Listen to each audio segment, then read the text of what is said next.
కీలకమైన ఎన్నికల సమయంలో కాంగ్రెస్ పార్టీ తీవ్ర ఇరకాటంలో పడింది. కాంగ్రెస్ పార్టీ అఖిల భారత అధ్యక్షుడు మల్లికార్జున ఖార్గే ప్రధాని నరేంద్ర మోదీని ఉద్దేశించి చేసిన ఉగ్రవాది వ్యాఖ్యలు దేశవ్యాప్తంగా దుమారం రేపుతున్నాయి. అయితే తాను అన్నది ఒకటి, ప్రచారంలోకి వచ్చింది మరొకటి అని ఖార్గే చెబుతున్నారు.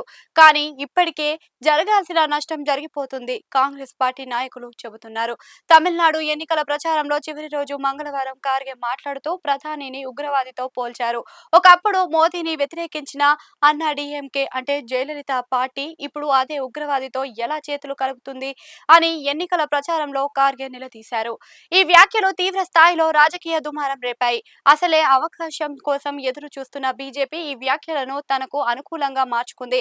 పార్టీ తరపున అనేక మంది నాయకులు కాంగ్రెస్ నైజం ఇది అంటూ రాష్ట్ర వ్యాప్తంగానే కాకుండా దేశవ్యాప్తంగా కూడా స్పందించారు.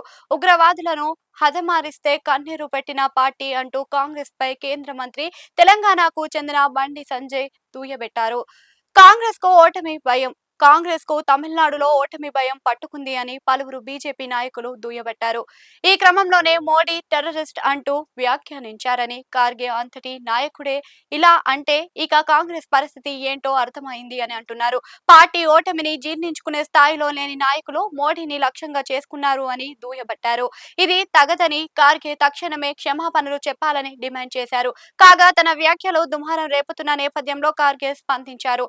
తాను ప్రధానిని ఎప్పుడూ అలా అనలేదని అన్నారు. ఎన్నికలు జరుగుతున్న రాష్ట్రంలో సిబిఐ, ఈడీ, ఐటీ దాడులు జరుగుతున్నాయని, అధికారులను కూడా అరెస్టు చేస్తున్నారు అని, ఈ నేపథ్యాన్నే తాను ఉదాహరణ ఇచ్చారు అని చెప్పారు. ప్రజలను, రాజకీయ పార్టీలను భయభ్రాంతులకు గురి చేస్తున్న మోడీ అనే ఉద్దేశంతోనే తాను ఇలా వ్యాఖ్యలు చేశానని, ఆయన పట్ల తనకు ఎప్పుడూ గౌరవం ఉందని అన్నారు.